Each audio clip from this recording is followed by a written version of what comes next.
Hola, el objetivo de esta breve exposición es intentar explicar los principios básicos o los conceptos básicos de economía. Está dirigido a personas que no tienen conocimientos previos en la materia. Antes que nada, veamos qué es la economía. Definamos qué es la economía. El ser humano tiene múltiples necesidades, casi infinitas diría, y tiene recursos limitados. Por eso, el ser humano tiene que tomar decisiones económicas para satisfacer sus necesidades con los escasos recursos que tiene.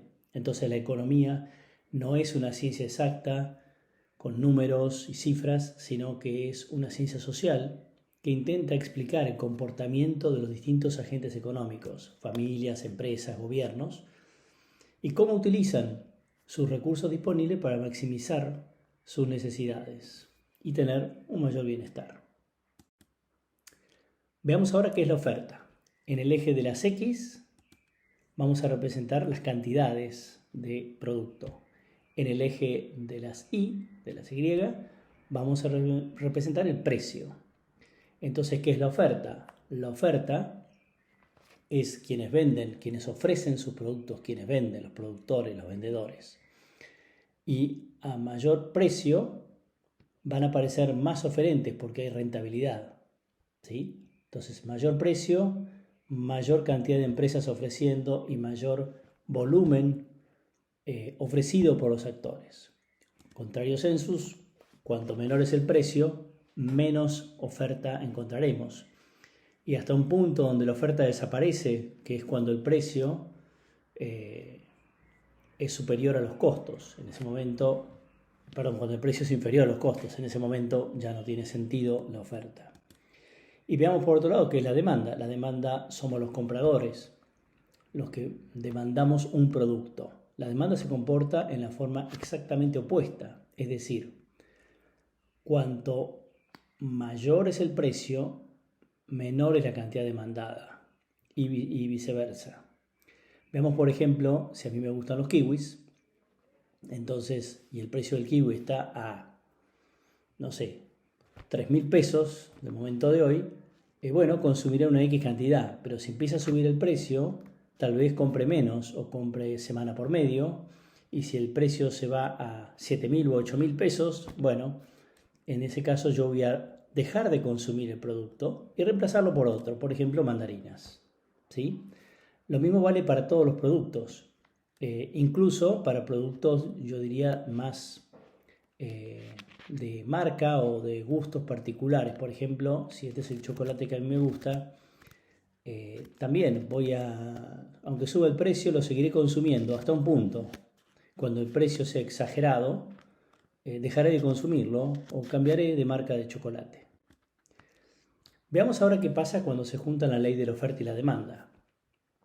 Aquí tenemos las mismas curvas que vimos antes, pero en acción conjunta. Esto es lo que es el mercado. En ese momento se produce un cruce entre las dos curvas y es el punto de equilibrio. En ese punto de equilibrio se define, por un lado, un precio de equilibrio y por otro lado una cantidad, ¿sí? Esto vale para cualquier producto. En ese punto de equilibrio se llama es el precio de mercado y las cantidades de mercado. Pero vamos a definir un poco más qué es el precio. A mí me gusta mucho la definición de Juan Carlos de Pablo que dice que precios es el numerito en el cual uno quiere comprar y otro quiere vender, para sacarnos de la cabeza los precios justos, los precios cuidados, los precios congelados, etc. El precio es en realidad una señal del mercado. El mercado, tanto la oferta como la demanda, están indicando que a ese precio va a haber un X volumen que se puede comerciar. Bueno, en función de ese precio, que ese precio marca como una señal del mercado, los consumidores y los productores y los competidores de los actuales productores tomarán decisiones económicas de asignar su capital, ¿sí?, para fabricar ese producto o dejar de fabricarlo, fabricar otro. Son decisiones económicas.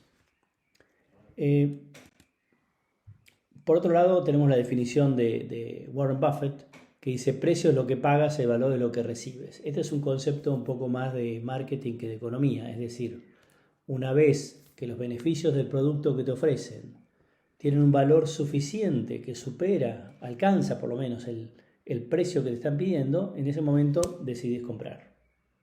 Si el valor no justifica el precio que te están ofreciendo, vos decidís no comprar. Es muy importante la definición de precio porque en la historia se han postulado distintas teorías. Veamos ahora la teoría del socialismo.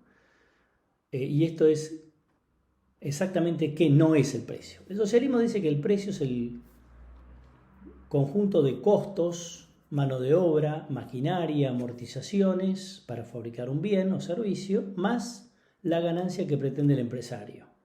Pero esto no es así. Si fuera así, ninguna empresa hubiera quebrado nunca. Digamos, esto es ver el precio como si solamente existiera la oferta y no existiera la demanda. Entonces, claramente esta definición del socialismo sobre el precio es incorrecta. Es absolutamente incorrecta. El precio depende de otros factores. Depende de la preferencia de los consumidores y depende de la escasez de la oferta de ese bien y servicio. Vamos a unos ejemplos para que se entienda mejor. ¿Cuánto pagarías por estos bienes? Una botella de whisky. No sé cuánto vale. Hoy entramos a Mercado Libre. Encontramos que una botella de Jack Daniels cuesta 5.000 pesos. Ok, ¿pagarías ese precio? Y depende. Si soy un consumidor asiduo de whisky y me gusta ese whisky, esa marca, sí, ¿por qué no? ¿Por qué no lo compraría? Ahora, ¿qué pasa si yo soy analcohólico, soy un fanático de la Coca-Cola? ¿Cuánto vale la botella de Jack Daniels? ¿4.000 pesos o cero?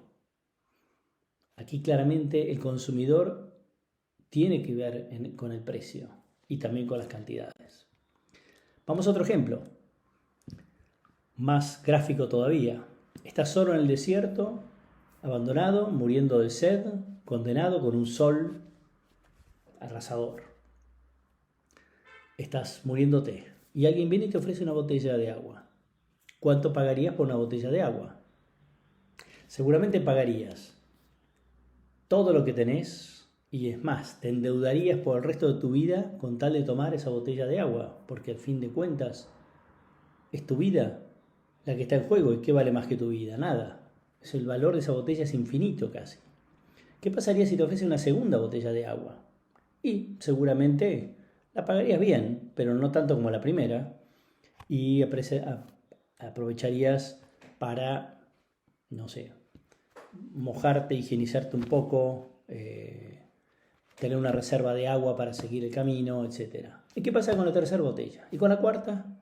Claramente, cada unidad que se agrega marginalmente vale menos. ¿Por qué vale menos? Justamente porque el agua dejó de ser escasa. Tiene mucho valor el agua cuando es escasa y tiene muy poco valor cuando no lo es. ¿Sí? Quien descubrió esto es Carl Menger, que es un economista, es el fundador de la Escuela Austríaca de Economía, que definió lo que llamamos el valor subjetivo de los bienes. El valor de los bienes se fundamenta en la relación de los bienes con nuestras necesidades, no los bienes mismos. Es decir, el costo es solamente algo que maneja el fabricante porque no quiere vender debajo del costo. ¿A qué precio se puede vender? Y depende de los dos factores que vimos, que me repito. La preferencia de los consumidores y la escasez de este bien en el mercado. Veamos ahora nuevamente las curvas de oferta y demanda, es el mismo gráfico que vimos antes, con su precio de equilibrio. ¿Qué pasa cuando el Estado, el gobierno, en lugar de respetar el precio de equilibrio, pone un precio máximo, que sería esta línea verde de acá abajo, ¿sí? Este sería el precio. En lugar del precio que el mercado determinó, el precio que el Estado quiere que paguen los consumidores, atendiendo a la gente con menos recursos, etc. Fenómeno. Vemos que a ese precio, la oferta y la demanda nos proponen distintas cantidades. la demanda quiere más cantidad de productos que los que hubiera querido a precio de mercado y la oferta, al contrario, ofrece menos. Ahí se produce un exceso de demanda que genera inexorablemente escasez.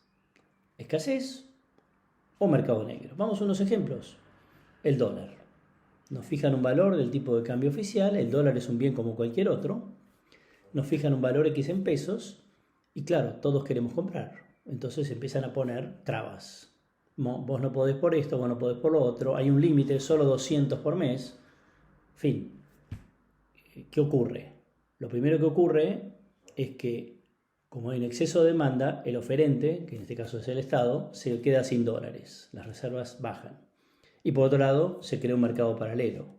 Lo mismo podemos decir con el mercado de los alquileres. Si congelamos el precio de los alquileres, es muy sencillo. Muchas viviendas se retiran del mercado. El dueño prefiere bancarlas antes que ponerlas en alquiler. Y en ese caso hay un exceso de demanda porque baja la oferta, de alguna manera. Y también se generan los alquileres en negro, típicos alquileres en dólares, de eso Argentina sabe bastante, ¿no? Por otro lado, hay otro ejemplo, que es qué pasa cuando el Estado pone un precio máximo, que es esta línea verde de acá arriba. Es un caso más raro, pero ocurre, por ejemplo, con los salarios mínimos. ¿Y esto por qué el salario mínimo es tan nocivo? Si se determina en el mercado que el salario mínimo está en este punto de equilibrio y luego el Estado dice no, vas a pagar mucho más aquí, esto, bueno, mucha más gente está interesada en entrar a trabajar, por lo tanto, los que ofrecen sus trabajos, los trabajadores, se presentan porque quieren trabajar más. Y por otro lado, los empresarios, que son la demanda, los que demandan trabajo, dicen, bueno, mejor tal vez no tengo que tomar tanta gente porque es un costo alto, prefiero pagar horas extras, aquí o allá, ajustar, y se produce un exceso de oferta. Conclusión, desempleo. El salario mínimo que pretende ayudar a los trabajadores en realidad provoca un exceso de oferta y una retracción de la demanda de trabajo. Bueno, vamos a ver qué es la inflación. No tenemos que definir la inflación por su efecto, es decir, que es la suba de precios. Según Milton Friedman, Premio Nobel de Economía en 1976, la inflación es siempre y en cualquier lugar un fenómeno monetario. Y esto es sencillo. El dinero sirve para comprar bienes hoy o en el futuro, es decir, consumo o ahorro. El ahorro es un consumo futuro. Si no sirve para eso el dinero, ¿para qué sirve? Entonces hay un equilibrio entre la cantidad de dinero que hay en el mercado y la cantidad de bienes y servicios. Si el Estado empieza a emitir dinero en demasía y no sube paralelamente la producción de esos bienes y servicios, por lógica, el precio tiende a subir de esos bienes y servicios. Porque si el dinero solo sirve para comprar bienes y hay más dinero, el precio sube automáticamente. También puede ocurrir lo contrario, que el Estado no emita más dinero, pero que por algún factor externo, una guerra o cualquier motivo, haya menos oferta. Nuevamente se desequilibra esa relación monetaria entre la masa de dinero y la masa de productos, de bienes y servicios. Y, por ejemplo, un caso típico donde pasaron las dos cosas fue la guerra de Rusia y Ucrania. Menos cereales, menos petróleo, más gastos de armamentos que implican emisión monetaria, etc. Y eso provocó una inflación mundial. Vamos a este slide es interesante, es un ejemplo muy sencillo, muy simple, para mostrar por qué el comercio crea valor y por qué es importante abrir la economía al mundo. No es importante exportar más, no es importante importar más. Lo importante es que importaciones y exportaciones crezcan. Los países que más comercian son los más ricos. Vamos a este ejemplo. Supongamos que con X cantidad de recursos limitados, como sabemos, Argentina puede fabricar o 100 notebooks o 300 toneladas de soja. No puede fabricar ambos, o sí puede tomar la decisión de decir, bueno, voy a fabricar la mitad de notebooks y la mitad de soja. Entonces tengo notebooks y soja. Me alcanza. Por otro lado, está Japón. Japón puede fabricar 1000 notebooks o 50 toneladas de soja. ¿Por qué? Porque su tierra no es tan productiva, porque tiene tifones, tiene huracanes, tiene tsunamis, terremotos, en fin, no tiene las condiciones adecuadas, pero tiene una gran capacidad de trabajo y de circuitos integrados, fabricar circuitos integrados, entonces puede fabricar muchas notebooks. Nuevamente Japón toma la misma decisión, dice voy a fabricar mitad y mitad, la mitad de las notebooks que puedo y la mitad de toneladas de soja. Ahí en conjunto, Argentina y Japón fabrican en el mundo 550 notebooks y 175 toneladas de soja. Ahora, ¿qué pasa si cada país decide especializarse en lo que mejor sabe hacer? Argentina puede fabricar muchas toneladas de soja gracias a la tierra que tiene y Japón puede fabricar notebooks porque tiene una ventaja competitiva en su gente. En este caso, Argentina y Japón van a fabricar 300 toneladas de soja argentina, 1000 notebooks. Y como podemos ver, hay un beneficio del conjunto, porque en total ya hay casi el doble de notebooks y casi el doble de soja que en la situación previa. Esto fue descubierto hace mucho por Adam Smith, quien es considerado el primer economista de la historia.